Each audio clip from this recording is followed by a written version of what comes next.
नमस्कार। मैं अरुण के शर्मा, एनालिस्ट वन थॉट। आज आपसे बात करेंगे जो वक़्फ़ अधिनियम में सुप्रीम कोर्ट ने कल सुनवाई की थी और उसमें जो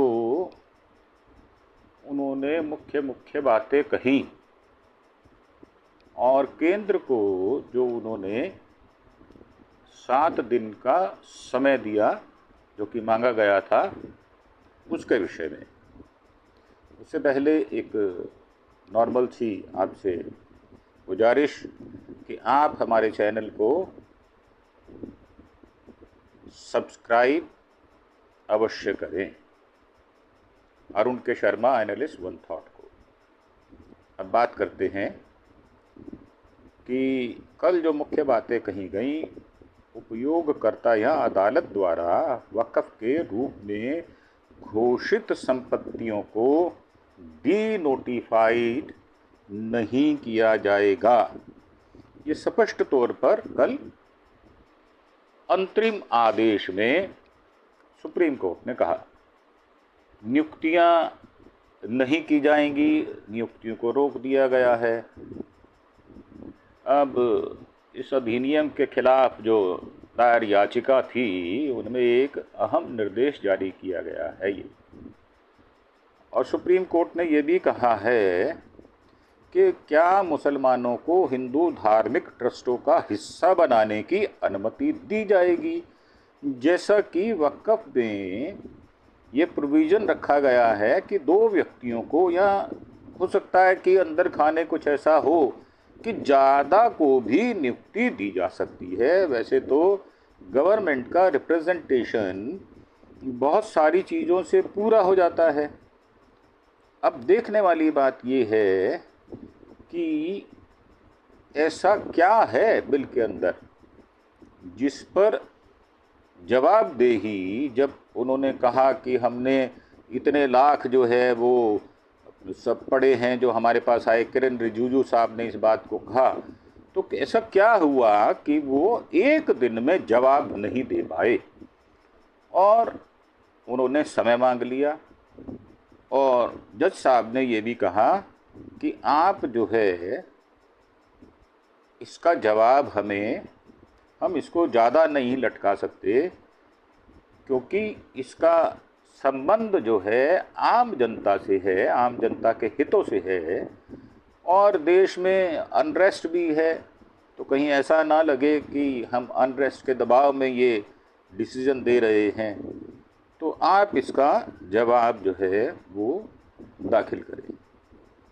अब शीर्ष अदालत है, अब उन्होंने सुनवाई की है, तो इसमें जो 288 सदस्यों ने इसका समर्थन किया था लोकसभा में, 232 ने इसका विरोध किया था।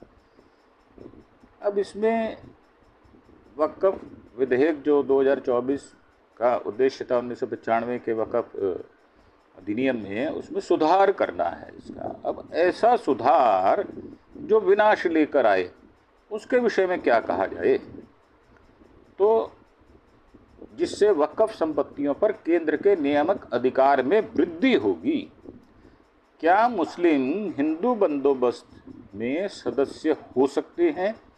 सुप्रीम कोर्ट ने वक़्फ़ कानून को चुनौती देने वाली याचिका पर केंद्र से ये जवाब मांगा, और उन्होंने कहा कि वक़्फ़ अधिनियम मामलों में समानताओं को संतुलित करने के लिए अंतरिम आदेश का जो उन्होंने डिसीज़न लिया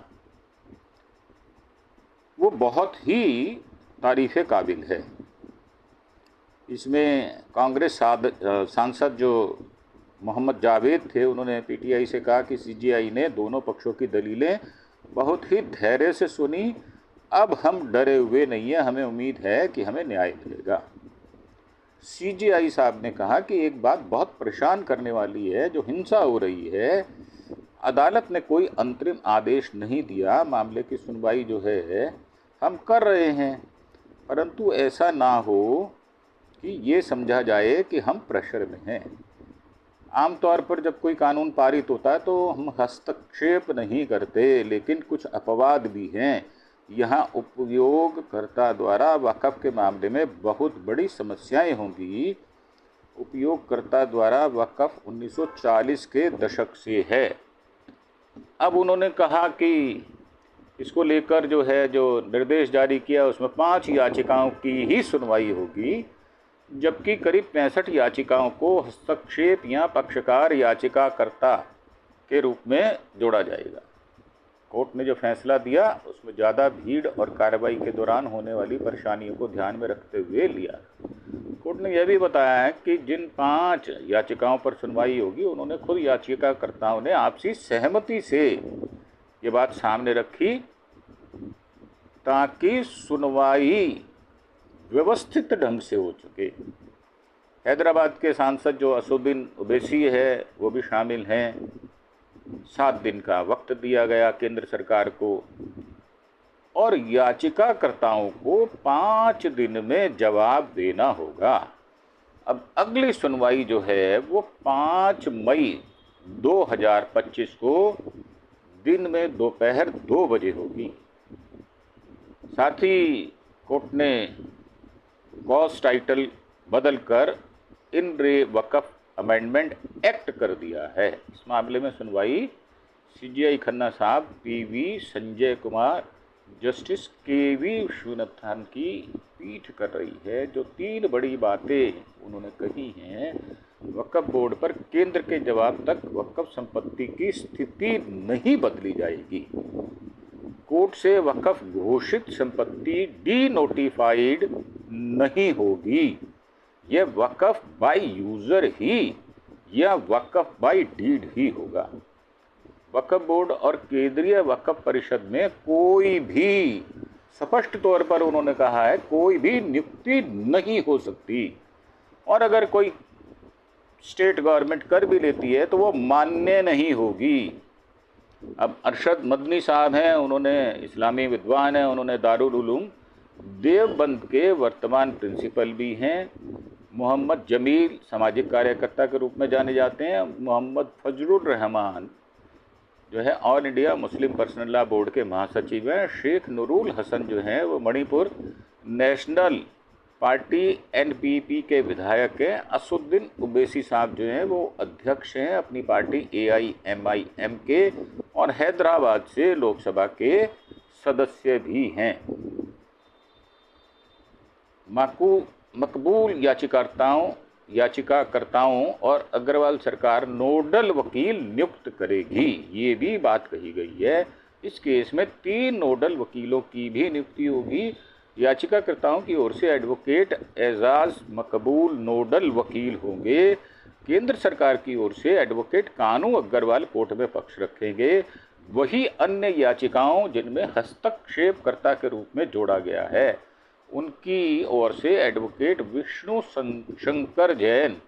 ये व्यक्ति काफ़ी विवादास्पद है और हर एक मुस्लिम मसले में इनका हाथ रहता है, इनकी हिस्सेदारी रहती है और ये बहुत ही वैमनस्य से काम करने वाले व्यक्ति हैं। ये हमेशा जो है वो बड़ी बड़ी चीज़ों पर रिट दायर कर देते हैं।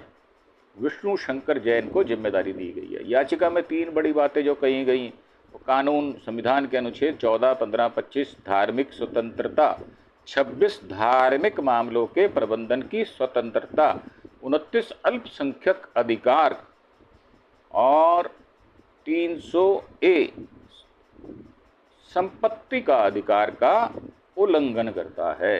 वक़्फ़ बोर्ड में गैर मुस्लिमों को शामिल करना, डिस्ट्रिक्ट कलेक्टर को वक़्फ़ संपत्ति का फैसला करने का अधिकार देना सरकारी हस्तक्षेप को बढ़ा देगा। क्योंकि जब डिस्ट्रिक्ट कलेक्टर जो होता है, यहाँ मैं आपको बता देता हूँ थोड़ा सा, वो रेवेन्यू डिपार्टमेंट उसका माना जाता है। और जब भी सरकार का कोई रेवेन्यू लॉस होता है, भले ही सामने वाली पार्टी ठीक हो, परंतु फिर भी जो डिस्ट्रिक्ट मजिस्ट्रेट होते हैं वो सरकारी पक्ष को रखते हुए, जो उन्होंने शपथ ली है कि हम सरकार के किसी भी एसेट का नुकसान नहीं होने देंगे, रेवेन्यू का नुकसान नहीं होने देंगे। उस विषय में हमेशा ही, भले ही सरकार गलत क्यों ना हो, वो हमेशा ही सरकारी पक्ष में जाते हैं। सरकार के विरुद्ध उनका जाना उनके बस की बात नहीं होती, क्योंकि जो स्ट्रक्चर है जो ब्यूरोक्रेट्स का, उसमें उनको सरकार का साथ देना ही पड़ता है। ये 100% बात ठीक है।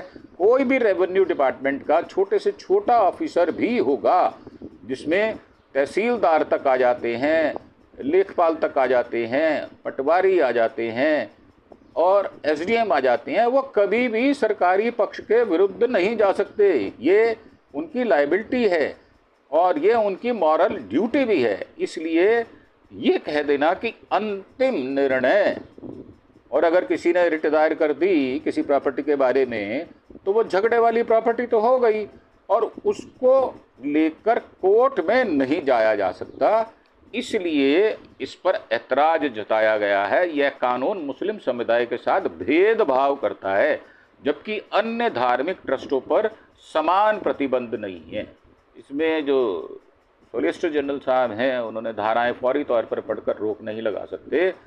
तुषार मेहता ने कहा कि सरकार संसद के रूप में हम लोगों के प्रति जवाबदेह है। क्या बेंच कुछ धाराओं को फौरी तौर पर ही पढ़कर एक्ट पर रोक लगाने पर विचार कर रही है, जबकि ऐसा था नहीं।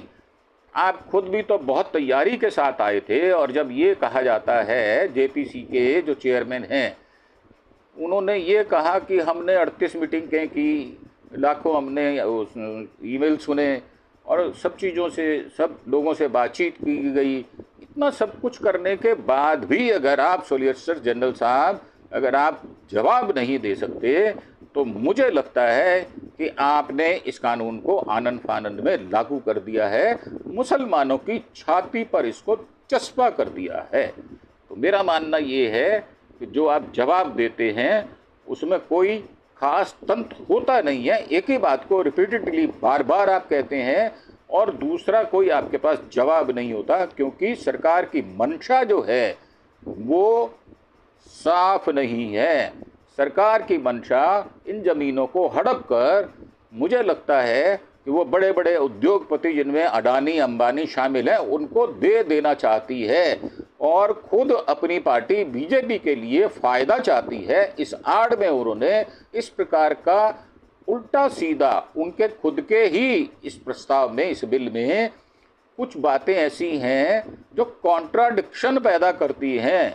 तो मेरा मानना ये है कि अगर वो कॉन्ट्राडिक्शंस हैं तो उनके विषय में साफ गोई से वार्ता या बातचीत होनी चाहिए, और सुप्रीम कोर्ट लोक हित में इसकी सुनवाई भी कर सकता है। जैसा कि कल सुनने में आया, किसी ने बयान दे दिया कि क्या जो लोकसभा ने कानून बनाया उसमें सुप्रीम कोर्ट हस्तक्षेप कर सकता है। बिल्कुल कर सकता है, बिल्कुल कर सकता है। सुप्रीम कोर्ट ने दिल्ली के विषय में 5 जजेस की बेंच ने जो कानून बनाया था, उसको लोकसभा ने जब पलट दिया, तो क्या लोक हित में, जब देश के अंदर इतना बवाल हो, अनरेस्ट हो, तो क्या सुप्रीम कोर्ट की ये जिम्मेदारी नहीं है कि वो लोक हित में इस रिट की जो है वो सुनवाई कर सकें। तो उन्होंने कहा कि बेंच किसी वैधानिक प्रावधान पर रोक लगाने जा रही है, तो ये दुर्लभ होगा। सब दुर्लभ कुछ नहीं होता, जो कुछ होता है वो सुलभ होता है, तभी किया जाता है। कानून के इतिहास में जाना होगा, लाखों सुझावों के बाद संबंधित कानून बना है। अब आप लाखों को कह रहे हो, तो आपने लाखों में इन सब चीज़ों को देखा नहीं क्या? गाँव को वक़्फ़ ने हड़प लिया है। कैसे हड़प लिया? आपकी पुलिस, आपकी राज्य सरकारें, कैसे हड़प लिया? और आप 10 साल से क्या मूंगफली बेचने का काम कर रहे हो? आप कर क्या रहे हो 10 सालों से? 10 साल से जो है वो मोदी साहब का 11 साल से राज है। तीसरी बार आप शपथ लेकर बैठे हो, उसके बावजूद भी अगर आप इस तरह की बात करते हो तो वो बचकानी मानी जाएगी। निजी संपत्तियों को वक़्फ़ में ले लिया गया है। इस पर बेंच ने कहा, हम अंतिम रूप से निर्णय नहीं लेंगे। खन्ना साहब ने कहा कि ये विशेष स्थिति है, हमने कुछ कमियों की और इशारा किया है, कुछ सकारात्मक चीज़ें भी हैं। हम नहीं चाहते कि इतना बड़ा बदलाव किया जाए कि पक्षकारों के अधिकार प्रभावित हों। 5 साल से इस्लाम मान रहा हो ऐसा प्रावधान जिस तरह से थोपा गया है, लेकिन हम उस पर रोक नहीं लगा रहे, पर हम उस पर विचार करने की बात अवश्य कह रहे हैं। किसी भी व्यक्ति को अपनी प्रॉपर्टी, अपना जो हिस्सा है, जो मालिकाना हक है, वो हक हकूक किसी को भी दे सकता है, चाहे वो मस्जिद हो, कब्रिस्तान हो, मंदिर हो, गुरुद्वारा हो, चर्च हो, या जैन या बौद्ध का मंदिर हो। वो उसकी निजता का मसला है, उसमें आप हस्तक्षेप नहीं कर सकते। और गवर्नमेंट ने इस अड़ंगे को लगाकर पंगे को बढ़ाया है, ये मेरा मानना है। आमतौर पर कानूनों पर रोक नहीं लगाते, लेकिन व्यक्तियों के अधिकार भी प्रभावित नहीं होने चाहिए। हिंसा पर सुप्रीम कोर्ट ने चिंता जताई। एक बात बहुत परेशान करने वाली है, वो ये है कि जो हिंसा हो रही है, इसका मामला अभी कोर्ट में नहीं है, हम इस पर फैसला जरूर करेंगे। और सॉलिसिटर जनरल तुषार मेहता ने वक्फ कानून के विरोध में हिंसा को दबाव बनाने वाला बताया। बिल्कुल नहीं, बिल्कुल नहीं तुषार मेहता साहब, आप गवर्नमेंट के पक्ष को आप तोड़ मरोड़ कर पेश करने की बात कर रहे हो। आप ऐसे काम कर रहे हो जैसे आप सॉलिसिटर जनरल ना होकर बीजेपी के वर्कर हो। जहाँ तक मेरा मानना है, हो सकता है मेरा मानना गलत भी हो, तो जगदम्बिका पाल ने वक्फ धार्मिक नहीं है ये भी बात गलत कही है, क्योंकि जब वो सारे धार्मिक कार्यकलापों पर काम करता है और उसका जो प्रॉफिट होता है वो धार्मिक कार्यों में भी लगता है, जैसे कि दवाइयों पर लग जाता है, किसी डिस्पेंसरी में लग जाता है, बच्चों को पढ़ाने में लग जाता है, और जो मुस्लिम समाज है उसकी भलाई के लिए जब किया जाता है, तो आप देखें हमारे जितने भी ट्रस्ट हैं, चाहे वो श्राइन बोर्ड माता वैष्णो देवी हो, तिरुपति का हो, बहुत सारे बोर्ड हैं जहाँ पर कोई भी हिंदू व्यक्ति नहीं है। तो ये कह देना कि 5 साल की जो शर्त है वो मान्य होगी, मुझे लगता है इस पर दोबारा से फैसला करना होगा। वक्फ संसदीय समिति के अध्यक्ष जगदम्बिका पाल जो हैं, ये एक दिन के यूपी के चीफ मिनिस्टर रह चुके हैं तिगड़मबाजी से।